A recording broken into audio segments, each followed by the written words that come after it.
Hello, welcome to the Atlantic Current. I'm Tull from the Irish Politics newsletter. We're going to catch up with recent stories here in Ireland and the USA this week, talk about some developments in the Middle East, and hope that World War III doesn't start over the weekend. But first, Vince, a quick announcement before we move on to the incredible shape-shifting story of Seamus Culleton. That was a tough intro. Yes. That was like a 7-year-old's tongue twister, the incredible shape-shifting story of Seamus. Yes. Yeah, just a quick announcement. We're launching a new Substack. We're going to have it up alongside this episode. It's going to have show notes, additional content, links to topics and articles we've covered, and more. You could call it a companion to the podcast. You can check that out at Atlantic Current, all one word, .substack.com. If you follow either Tull or myself there, we'll also send out recommendations and links. You can find the link on our homepage as well, Atlantic-current.com. We're going to backfill the notes for past episodes. I know we have a lot of new listeners who are still catching up, so that's going to be a cool new feature we hope you all check out that we're going to build out over time, add to what we're doing here. But let's get back to the podcast. Tull, we talked about the incredible shape-shifting Seamus Culleton last week. He's, of course, the Irish immigrant held in custody by Immigration and Customs Enforcement, or ICE. We were talking a week ago, thanks to your reporting, in fact, that the Irish and American public had found out that before leaving Ireland, he was facing charges over an admittedly small amount of drugs. But we have found out a lot more than that since we last spoke, haven't we? Yes, his twin daughters, turns out he abandoned them, according to them, according to media reports.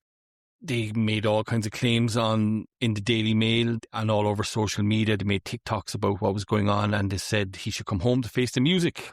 Now, when your abandoned daughters are telling you to come home and face the music, as you can imagine, the sympathy is draining away pretty quickly all over the place. There's very little sympathy to be had for him here at the moment. Yeah, it's just a stunning reversal. You know, there were people when this first came out that still said, look, he didn't follow the process. He should be detained. He should go home. But even many people thought that had some personal sympathy for him. We expressed that as well, right? Yes, we did. Yes. We were giving our righteous opinions about our belief in redemption and things like that. And okay, yeah, you did drugs when you're 22. Maybe you shouldn't be punished for that. But it gets a lot harder to say that your twin daughters they're in their teens, right? Yeah, they're in their late teens. I think one of them is pregnant also. He's going to be a grandfather. So, oh, my goodness. Granddad Culleton is in an American jail. Oh, good Lord. And yeah. Things have just gone from bad for worse to him. It was one of the most spectacular backfires in Irish media history.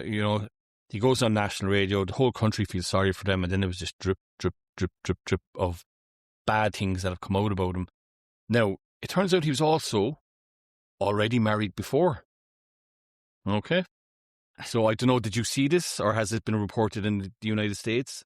The story seems like kind of quietly faded away in the United States, although I would suspect the stories probably has some currency on the right among Trump supporters who, as we said last week, are going to use this as an example of why immigration policy needs to be so aggressive. I think the mainstream media here has backed off the story a little bit just because there are certainly some media outlets here who probably have some egg on their face for courageously reporting his claims up front, which no doubt is the case in Ireland too, right? Yes, it is, yes. A lot of media has some, and a lot of politicians have little bit of egg on their face for not maybe doing their due diligence on his background and that.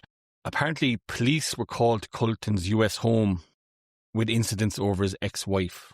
So he was married before for 4 years, and the Boston police were called to the house over domestic incidents. The Daily Mail are getting great mileage out of this. They've really done their homework on all this, and they've dug around and found out all the worst that could be possibly found out about someone. And I don't know where this goes from here. He's got a 10-day stay of deportation. So he's expected to be back in Ireland at some stage next week, I'd imagine. Also, the GoFundMe page that had raised $30,000 has now been deactivated. Yeah, I would hope so. Yeah.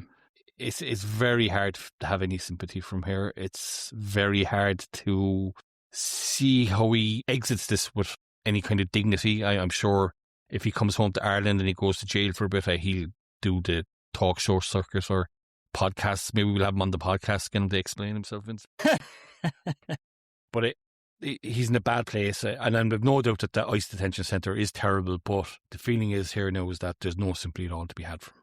That's kind of the catch, is even if you do believe those detention centers are awful, and if you're someone who's in Irish politics or in the nonprofit world or whoever who's working with undocumented immigrants to help them and to improve their condition, the fact that he came out the way he did with all these skeletons closet, it's got to be infuriating. His story is now going to color the story of other Irish immigrants, and indeed of other immigrants, of all nationalities, that it does give some credence to the idea that ICE is doing the good Lord's work of getting people out of the country that we don't want here, as opposed to taking out potentially productive citizens. People are going to see it that way. I don't want to say Culleton is not a productive citizen or not up to the standards being American, but he has given people more than enough data to write that story.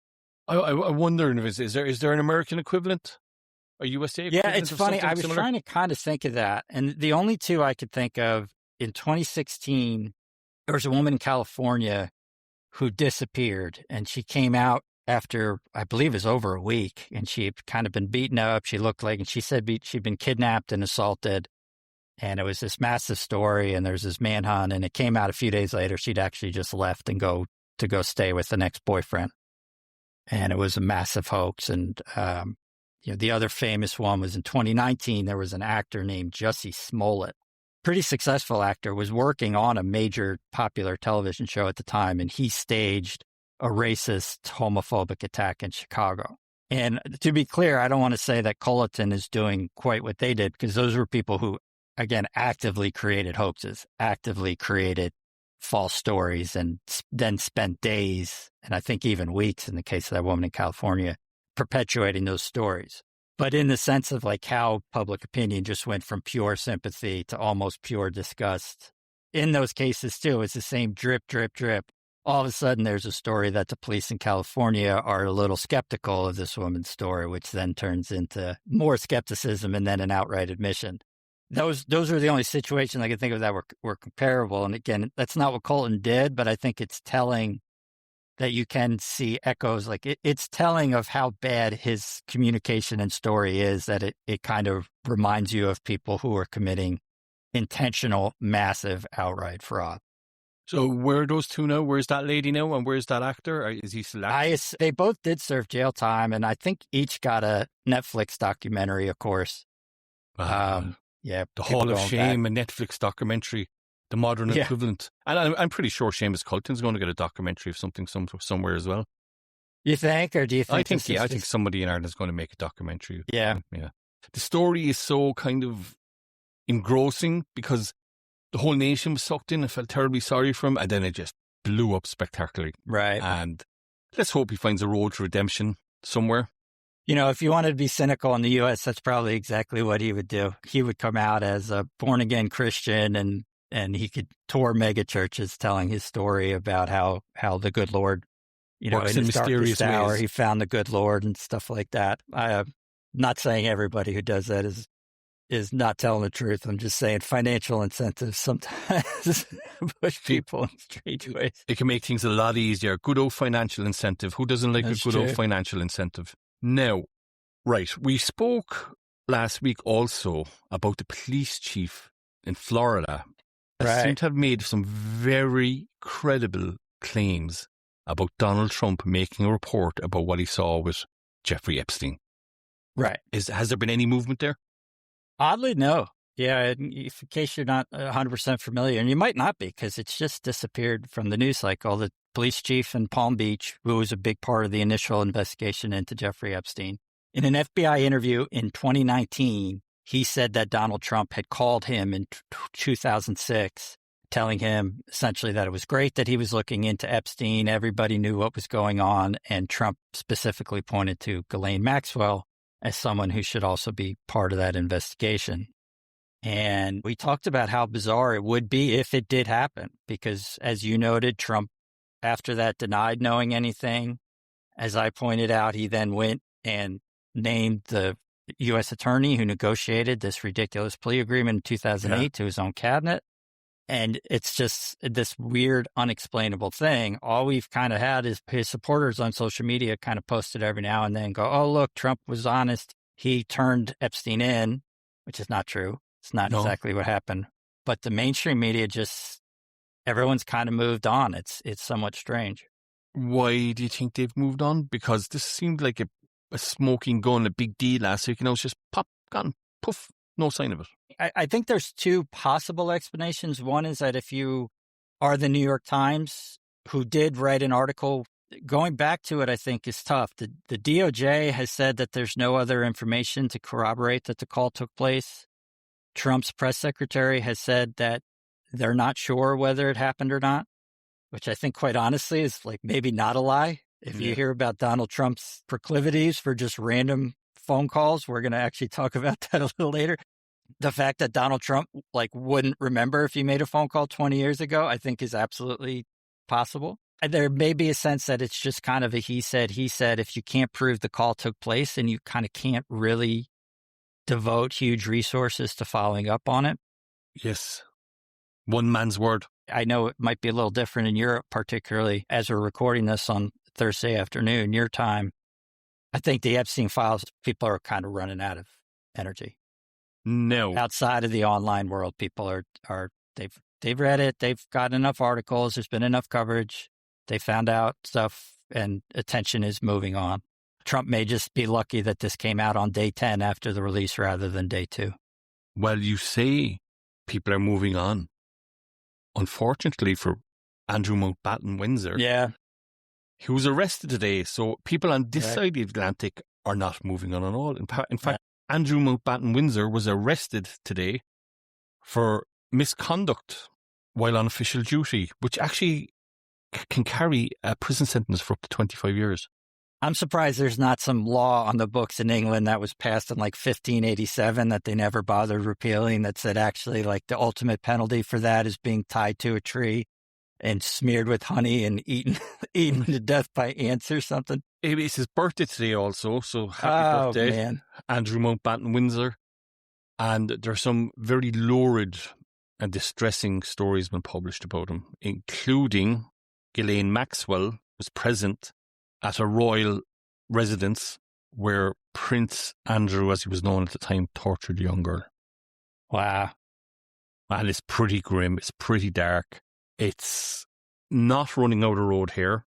And you say that they're running out of road in the States in terms of publishing stories about him. But the Wall Street Journal has a couple of stories on Epstein today saying that, there's people kind of coming out of the closet willing maybe to kind of testify about what they've seen. And Andrew being arrested today, Gordon Brown, the former British Prime Minister, has apparently passed on to the police in the UK details of Andrew and Epstein child trafficking. Wow. So in my head here, I'm thinking to myself, there's two things going on. If Andrew was child trafficking, as is being alleged, he's with bodyguards all the time. These are state-provided bodyguards by the Met Police. Would they turning the other eye, turning the other cheek while this is all going on? And I'd imagine that as British Prime Minister, Gordon Brown would have been privy to certain information security services would have been briefing him on. And I wonder, is he about to spill the beans on what he was told by the security services? Is that what's going on here? So it's looking pretty grim for Prince Andrew, and he was arrested with the blessing of his brother, no less, King Charles. Yeah. Your own brother says, if you got to lock this guy up, you might be in trouble here. Well, Charles already led the effort to strip, as you say, the former Prince Andrew of his titles, right? I mean, King Charles was involved in that. Well, he would have had to okay it. So it's going to cause a lot of collateral damage maybe to the political establishment and the security establishment, because he didn't operate in a vacuum. There was bodyguards with him morning, noon and night while all this was going on. So there's going to be questions asked to the Met Police who are in charge of his protection. It's a crisis for the royal family on par when Princess Diana died, I think. Their biggest crisis in a generation, and they usually have one big crisis a generation, but this could be particularly damaging in ways other crises haven't been. Because, sense. This is involved the internet's worst conspiracy theories coming true. And a sense that, as you're putting it, there's no way that this all could have happened without somebody important knowing. Yes. And more likely many, many important people knowing, right? Yes, it does appear to be on the face of it that a lot of people kind of knew about Andrew's activities. Now, how much does it affect United States politics? Not very much. It won't have much effect there, I'd imagine, unless Prince Andrew decides to spill the beans on what he knows about American high society. That's where it could get very, very, very interesting. This is a long way to go yet. So, yeah, I mean, that could be the trial of the century, and it could be the trial of the century. The last time a prince or a high-ranking royal was arrested was King Charles I, I think, maybe 380 years ago, and they chopped his head off in the end, didn't they? So right. I think Andrew might be okay there, but if he's linked to Epstein and he's going to jail, he might actually end up dying. He might end up committing suicide, like everybody else linked to Epstein that goes to jail. So you're supposed to say suicide. You got to do the air quotes. Do I have to do the air quotes? Suicide in air quotes for the listeners in case they can't figure out what I'm going on about. But yes, in air quotes, there was very famously that French model agent that went to jail also.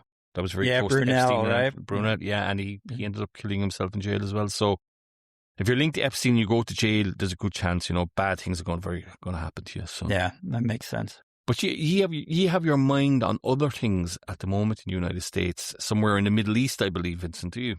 Yeah. We just cannot leave the Middle East alone. We have a detailed report in the New York Times on Wednesday saying that Trump is still deciding over whether he will strike Iran potentially as soon as this weekend.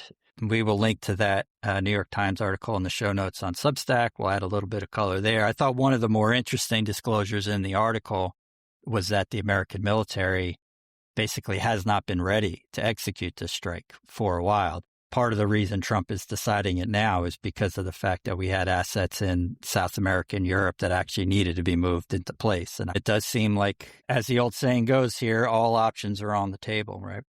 So illuminate my communist liberal mind here, Vince. In June 2025, the White House issued a statement saying Iran's nuclear facilities have been obliterated and any suggestions otherwise are fake news. Yeah, now, we're being told over here he's going after Iran because those nuclear facilities have not been obliterated. So I don't know. Do we know why he's planning on invading or bombing Iran? Fair point, for sure. That does kind of jump out to you. The Times article very subtly sticks that in one of the ways that good journalists do that. Yeah, I'm not 100% sure, to be honest, why now. We had the protests where Trump kind of went back and forth when Iran was reportedly killing, depending on what report you heard and what you believe, tens of thousands of protesters. Trump came out publicly and basically threatened Iran, and then he backed down, and that created its own backlash. Many people said essentially that he hung the protesters out to dry, basically saying, hey, keep going, protesters, we'll back you. They go, they're repressed by the security services in Iran, and then Trump does nothing. Does seem from this reporting like part of the reason he didn't do anything then is we actually didn't have the capability to properly do it. I don't think that reflects well on his decision making or his social media posting, but that horse is long since out of the barn. So yeah, I'm not entirely sure why this week. I'm going to guess that you might have a theory based on the previous topic of our episode here. I again subscribe to the nefarious political notions of that very famous movie Wag the Dog. Is it Wag with Dustin Hoffman? Let's distract from a domestic crisis by creating a foreign crisis. I think Bill Clinton was accused of that also, wasn't he? Yes, he was, right after the movie came out. Yep. And I think there's an element of whatever's going on domestically. Is there something going to blow up? There were some very strong accusations again by some Democrats about Trump and the Epstein files during the week. The howls and accusations of the Trump White House using it as a cash machine, because there was a report out during the week also that the Trump family made something like $4 billion from, various schemes and wheezes and whatnot.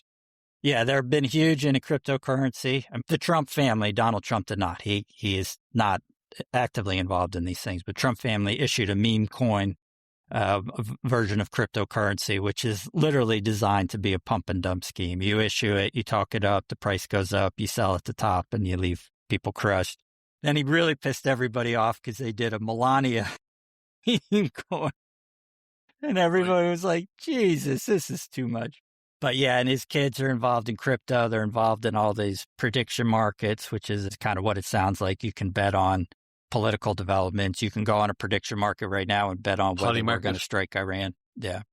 Yes. There are different numbers. I think the New Yorker has been keeping like a running tally of how much money he's made, but his family has profited by billions. We haven't even mentioned the 500 million from the UAE. That one was pretty gross. The UAE going in. Yeah, that was quite overt, wasn't it? And then magically 3 months later, the UAE is getting access to semiconductors, which are absolutely critical for building out AI data centers. Yeah. You can't prove it one way or the other, but it's certainly a reasonable suspicion that they might like to move attention elsewhere. The one thing you might say against that is that I'm not sure foreign intervention necessarily helps Trump in the way that it might have Clinton. Clinton was always seen as being soft and weak and a draft dodger and all that. So him launching military action, I think, politically perhaps helped him from a standpoint of weakness. Trump has so publicly and so often said that we're getting out of foreign wars, particularly in the Middle East. We've alluded to this a little bit before. Yeah. If he really goes in Iran, his base may fracture. So I got to believe that's at least part of his calculation right now. So is he saber rattling? Maybe, I wonder. Very famously, Iran like to prolong their negotiations, but there feels to be an element here that Trump is unable to negotiate with them for whatever reason, or doesn't have the ability to negotiate with them about their uranium enrichment. We have more tongue twisters. Iranian, uranium. Yes. I'm not slurring my speech because I've had a few beers on the podcast, but maybe we should try that. Oh, that'll be our St. Paddy's Day episode. About Trump's saber rattling. What's the point of all this? Does anybody know? I don't think anyone really knows, and I'll be honest, I don't think he knows, and I don't necessarily mean that as like some shot that, oh, he's too stupid to know. I mean, I think it's an incredibly complex situation. He and the people around him legitimately believe that Iran cannot have a nuclear program under any circumstances. I'm sure he has Netanyahu in his ear all the time that Iran is a threat to the Middle East. It's a lot easier when you're a candidate, particularly after the wars in Iraq and Afghanistan, and say, oh, I'm going to keep us out. Those things, look what happened. It was terrible. I won't make that mistake. But when you're president of the United States and you believe what he believes about how active a president is supposed to be, I'm sure that people telling him that it would be better if the Iranian regime was gone, it would be better for American power, it would be better for world safety, it would be better for the Iranian people. He's going to at least listen to that. Now, how does this work? How do you unleash the appropriate amount of damage? You know, the fact that they basically pulled it off in July is probably part of the calculus here too, right? I mean, we went into Iran, and as soon as that was announced, people, including people in his base, were really upset, and they said it was a terrible idea. It worked to some extent. At the very least, the worst case scenario there of us getting dragged into something broader that the American people don't want didn't play out. So that might give him some confidence that he can thread the proverbial needle again. At the moment, when you mentioned the betting markets there, poly market and the like, there's vast sums. I saw $313 million have been bet on when the US will strike Iran this month. The way that those numbers are reported, that's actually not the amount of money that's been bet. Is it not? No, because it's based on volume, so it's essentially double counting the bets. It's not interesting enough and too complex to kind of go in through here. The actual exposure is probably still in the tens of millions. Yeah, I mean those popular political markets get a lot of attention, and we had allegations after the strike in Venezuela of insider trading that somebody went on and created a brand new account and bet thousands and thousands of dollars that we would invade Venezuela. What was quite amusing is that this person ostensibly won, but the prediction market then itself ruled that what we did was not an invasion. And as far as I can tell, I think this alleged insider trader actually appears to have lost quite a bit of money. So, oh, whoa. Yeah, a little bit of karma there, perhaps, if you're against that sort of thing. But well, Polymarket's banned in Europe, in the EU, would you believe? right. So I've been using the VPN to get around that. Yeah.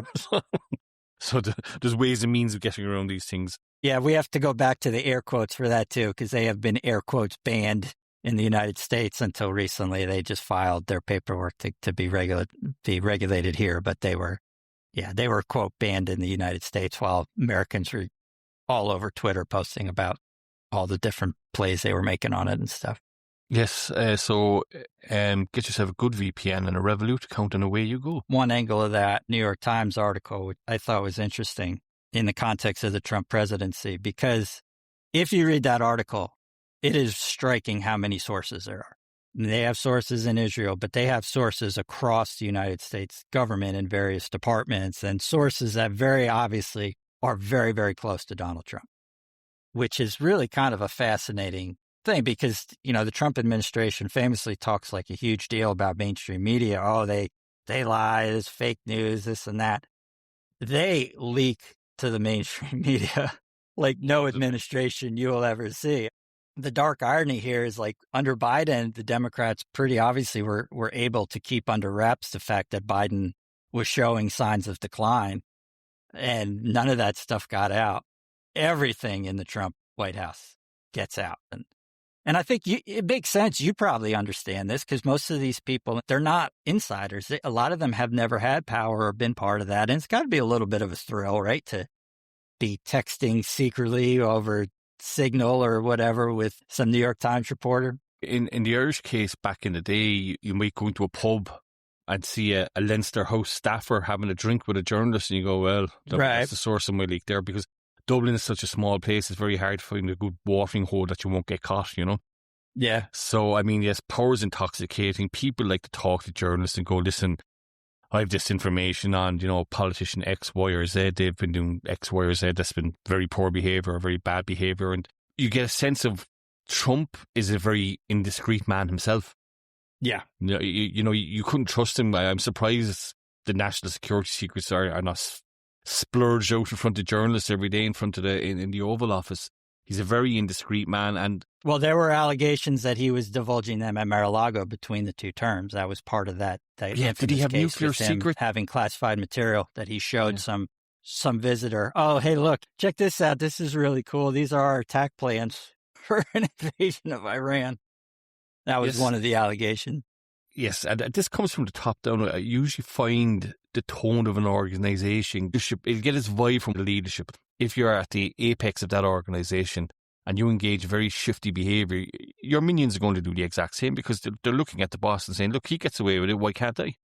There's an interesting example of that in what is now called the Department of War, what we used to call the Department of Defense, which, as you're saying, seems to have tried anyways to take its cues from Trump. In October, they announced a new press policy. A few months earlier, they had banned reporters from just kind of wandering around the Pentagon, which is something that happened in the past. If you had a press pass, people just went in and bounced from office to office and talked to people to find out what's going on.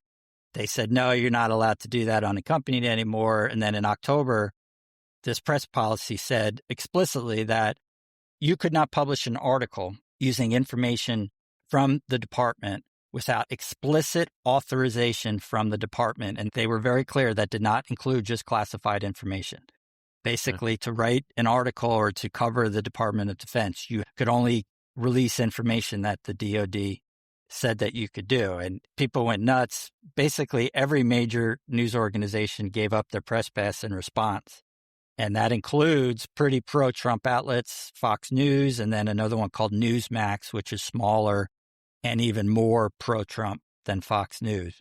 And of course, all the legacy organizations were like, we can't do our jobs like that. So who's covering the Department of Defense now?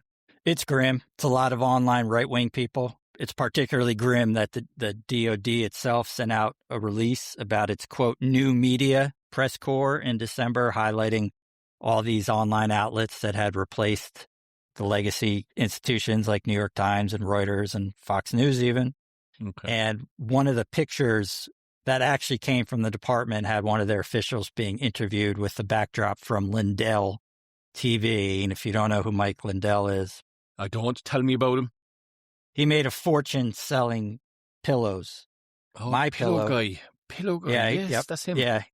He made a fortune selling pillows through late night television commercials, and then he pivoted to becoming probably the loudest, most virulent, most vehement promoters of election fraud conspiracy theory. He's been sued. I mean, he's just an absolute mess. And having his network purposely highlighted on war.gov, it's really an ugly sign of how much has been normalized in this country over the last decade. And what's going on in the Department of Defense, is that because of Hesketh or is it because of Trump? It's probably both, but I think it's Hexeth trying to give Trump what he wants, given that Trump has spent his political career calling reporters their enemies of the state and, as you said, fake news media and all that stuff. So, they're probably trying to respond to that talk and give their boss what they think he wants. But there was an incredible aspect of that, which really gets to what a strange and darkly fascinating guy Trump himself is. No one really noticed it at the time. I'm not even sure why I saw it. But when they announced this new press policy that basically required prior authorization, prior review by the department itself, Politico reported, and multiple other outlets did too. This happened at like a little press gaggle. Trump was asked, quote, should the Pentagon be a part of deciding what reporters can report on? And his response was, quote, no, I don't think so. Nothing stops reporters. You know that. Yes, of course. Journalists are going to publish whatever is given to them if it's juicy enough, and it doesn't matter if there's an embargo around the Department of Defense or a moat, a journalistic moat, and there's a lot of juicy stuff coming out of the Department of Defense. No journalist is going to turn down a story. Never. I think that's right, if it's properly sourced. But how the is Donald Trump saying that? How do you spend 10 years going, oh, these reporters? I mean, he's literally calling them scum, liars, enemies of the people. They're just the worst people on earth. And then they say, okay, well, do you want the Department of Defense to kick all these people out? Oh, no. They're just journalists. Can't stop. It is such a bizarre thing. I mean, you can see like Barack Obama giving that answer, right? They should be allowed to roam the halls of the Pentagon. They should be allowed to do their work. We disagree, but they're an integral part of a functioning free society. Democracy. Yeah. And it's one of those things that you have this question about Trump a lot.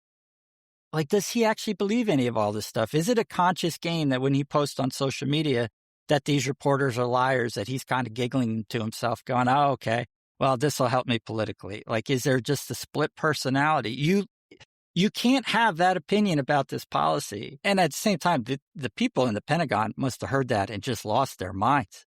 Yes. I mean, that was like the first thing they tried to do. They spent months putting together this new policy, all these rules to please Trump. And the first time he's asked about it, he goes, oh, no, that's a terrible idea. Yeah. He burns them. He burns them to the ground, straight out the door. And that goes back to my point about him being very indiscreet and very kind of almost reckless. It's and there's an element of mischievous with Trump too. I think that does go underreported. He's quite a mischievous fellow. I can see that. I can see that. He likes a bit of winding people up and having a bit of crack. Even at the altar of national security, and then he goes and burns the altar down. Or the expense of a functioning democracy. Yeah, I do wonder. Yeah, I mean, I agree. I wonder how conscious that is. I really do. When he posts this stuff, is it just sort of, the famous lesson he learned from Roy Cohn, this pugnacious lawyer he had 50, 60 years ago, or is it just sort of part of his personality that he doesn't really think of like the implications of saying this? But that's just jumped out at me so much that you could have somebody hold those two beliefs at the same time, that you could publicly with a straight face repeatedly just say, oh, they're all liars. And then when you're asked about, a pretty important policy that your administration has put in, go, no, it's a bad idea, reporters. They're going to do what they do. And by the way, the implication of his quote is that they do it well and they do it the right way. Because he just shoots from the hip, and whatever he says, you're on the back foot straight away, because he'll say something like, what he said about journalists. Oh, you sure they are what they are, whatever. And the following day he'll be calling the same journalist Miss Piggy and abusing them. There's a really great article in the Atlantic Monthly last year, which gets precisely to your point. The authors actually opened this very long article, which is centered on Trump's comeback politically. by going through the mechanics of getting an interview with the President of the United States. Because what happens is they reach out to the press office. The press office says, okay, that sounds like an interesting story. Someone apparently tells Trump that these two reporters had said something bad. He goes on social media almost immediately, evidently, and calls them both liars. 2 days later, they call his cell phone. They say kind of cheekily, we're not going to tell you how he got his cell phone number, but it does tell you something about how leaky this administration is. They call his cell phone on a Saturday morning, and he gives them an interview for like 90 minutes. Yeah, unbelievable. That's like the centerpiece of this article. And he had literally posted on Truth Social that they were, one of them he specifically called a liar. That's a quote. It's just purely impulsive. One of the political brilliances of that is that because he says so much stuff, people can kind of just pick and choose out of this endless buffet. He takes so many sides of these issues. You can choose whatever one. And you can always go and pick the most incendiary quote. Is it a grand plan or a grand strategy that he's engaging in there? I genuinely don't know, Vince. I really don't. Yeah, I'm very firmly in the camp that no. If you go back to when he's in his 20s in the business world, he has just never showed the patience to really execute and lay out a grand strategy. He's just impulsive. He's just all over the place. So if you're trying to pin him down, it's just exceptionally difficult. Department of Defense is a hot mess, though, isn't it? They've been cancelling woke AI this week also, Anthropic. Yeah, Anthropic has said from the jump that they have two rules: no spying on U.S. citizens and no fully autonomous weapons. And good Lord willing, the Department of Defense is upset about the second one rather than the first one. But yeah, they came out and they're trying to cancel their contract because those rules are not fully on board with our new definition of American patriotism. I have no idea. What's striking here is that even with that Anthropic story and what you were talking about earlier in the New York Times articles, there's so many sources coming from all angles. They're scrambling for something, and I'm not sure they know what they're scrambling for themselves. The sources are obviously military, obviously political, obviously civilian. So this article from the New York Times, I think, looks like something that would have been leaked under any other administration. They are basically leaking their internal thoughts to send the message to Iran of where they're at as part of, this is almost like a back channel. To me, that's how I interpret it. These are people who are trying to tell Iran, look, he legitimately doesn't know what he's going to do. We have all our assets in place to bomb the expletive out of you. This is where we're at. You can't say, oh, you don't know what's going on. You know what's going on. You need to make a decision. You guys need to come to the table. That's how I interpreted it. You could easily see the same New York Times reporters running the same article during the Obama administration when they were trying to make a decision about the surge in Iraq or military developments in Afghanistan.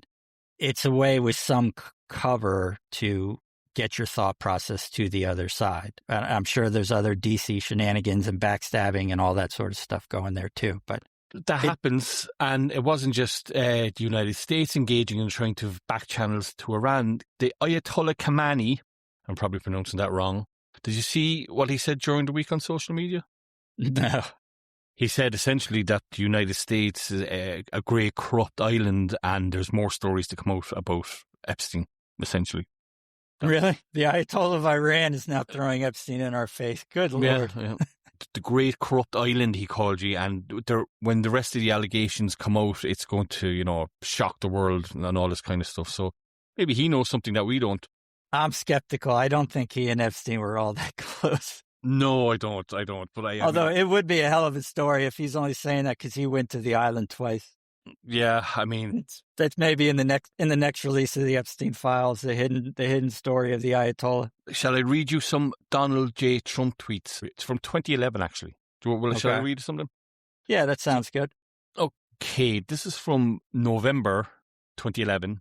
In order to get elected, Barack Obama will start a war with Iran. Yeah.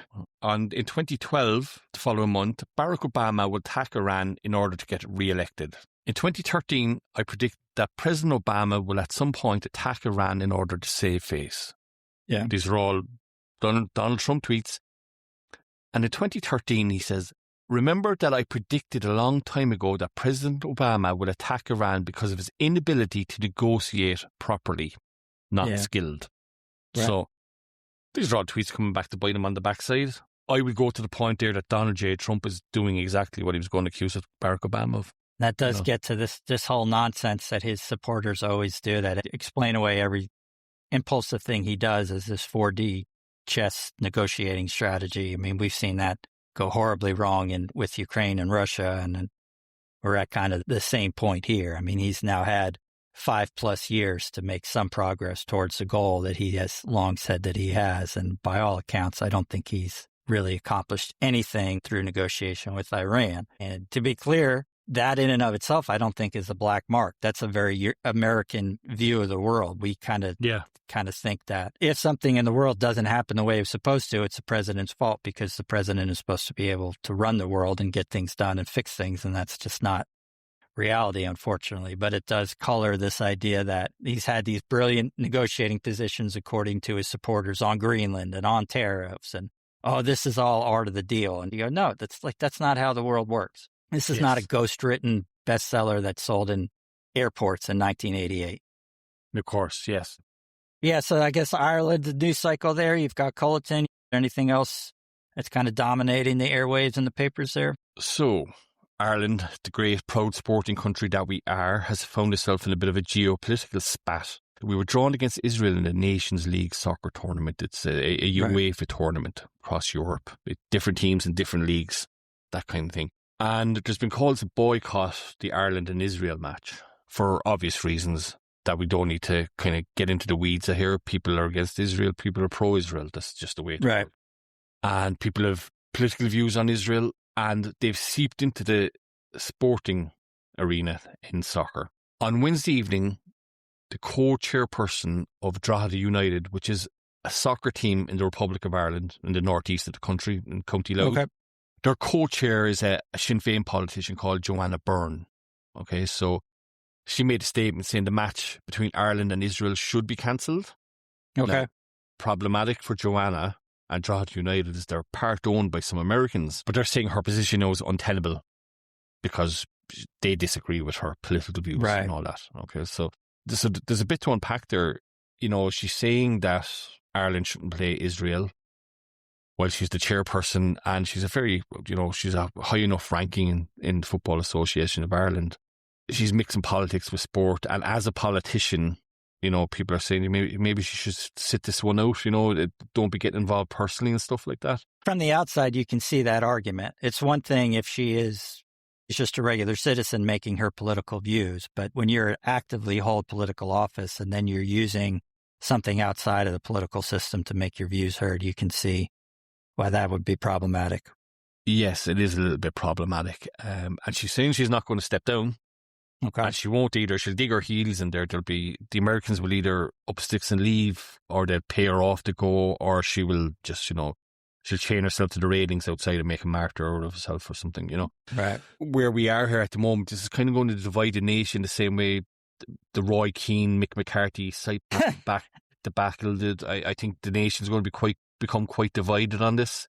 Back in the 1980s, there was a boycott of South Africa because of their apartheid regime. Right. That was universally felt to be the right thing to do because every country in the world agreed with it. Yep. The problem with UEFA is you have some people that agree with what Ireland might want to do, and other people disagree with it. So you don't have uniformity there about what's going on. And the Irish soccer team could be punished if they do boycott the match. So it's an insidious position. It's going to divide the nation massively, and it's going to be a bigger and bigger story. And as the match gets closer, you're going to see it seep into the politics of the United States as well. People are going to sit up and take notice, go, oh God, Ireland are talking about boycotting Israel again in a soccer match. And that could feed back into the business section of society in that, oh, why are you anti-Israel? You know, you can see American corporations coming in here and saying, we're not all that comfortable with Ireland having such an anti-Israeli stance, you know, so. Yeah, we talked about that a few months ago, right? And the wave of op-eds in the Journal, where it seemed like there was like a kind of a miniature pressure campaign coming from the U.S. You can see this issue becoming a wedge that they use to further press that case. Yes, so this story has a way to go now. It's a couple of months. It's a good couple of months out before the match. But I will say to people calling for a boycott of the match, then you're going to have to be consistent going forward. If we go to play Saudi Arabia, if we end up playing Iran, if we go to the World Cup, you got 5 or 6 different countries that have dictatorships there. Are they going to ask Ireland not to play those matches either? And nations commit atrocities no matter where they are in the world, but you have to be consistent. Otherwise, it does look like anti-Semitism. Yeah, I think that's fair. To me, that's always been one of the strongest arguments against boycotts, is that you wind up with the slippery slope. You're just going to wind up at a point where international sport becomes almost impossible. And again, I understand the emotional intensity of the claims for and against Israel and what has happened over the last couple of years. I don't want to dismiss those, but the argument has always kind of been that it's just going to move further and further into gray areas. So you're just going to wind up with countries that refuse to play each other over this issue or over that issue. To me, the idea that, sport is this wonderful institution that brings people of the world together and can create harmony on its own, I think that's always... I think the existence of organizations like FIFA and UEFA and the Olympic Committee, who's not exactly been a bunch of choir boys in my lifetime, I think that dismisses that argument. But absolutely, you have to be consistent. Fortunately, never the United States of America. No. Under any circumstances. We are solely and purely a force for good at all times. So we don't have to worry about this. Let's just get that on the record. You do have that slippery slope. So, Vince, pivoting back towards the Middle East, not Israel, Iran, I see the White House has tweeted today, there's nothing more important than peace. And underneath it, I'm reading a headline from CNN from senior military figures in the Department of War saying that we could be days away from bombing Iran back to, Mohammed. So, will you be going to make any bets on Polymarket this weekend about when the United States will be bombing Iran? Not that it's a light subject. If the Venezuela operation is any indicator, perhaps you keep an eye on Polymarket, and if you see some weird spikes at about like 11:30 on Friday night, that gives you some information. There's also, have you ever heard of the Pentagon Pizza Index? Yes. That was going through my brain there. I have the notifications switched on for when there's a spike in orders for pizzas. Yeah, it's a famous index that they track orders to pizzerias around the Pentagon, and when it spikes, it means that everybody's been at the Pentagon all day or is racing to the Pentagon for an all-hands meeting at 1 o'clock in the morning or whatever. So, yeah, it is going to be a weekend where we're going to have to keep a close watch. As is, somewhat ironically, on Tuesday, we're going to talk about the military, right? Vince, we're going to talk about the military. And in Ireland's case, lack of military, including only one boat to cover an ocean-sized 7 times the landmass of Ireland. So we're in a spot of bother militarily. So we're going to discuss all things military in Ireland and the United States. Including the broader perception, because I think the idea of neutrality is something that to American listeners is perhaps the most foreign concept to an American that we will ever discuss. It's up there with soccer. Yeah, well, let me tell you about Irish neutrality. We're not really neutral. It's a wink and a nod, It's a very Irish thing about speaking out of both sides of your mouth. I'm Tull from the Irish Politics Newsletter. And I'm Vince Martin from Wall Street in Maine. Good Lord willing, we will see you on Tuesday. See you then. Goodbye. Bye now.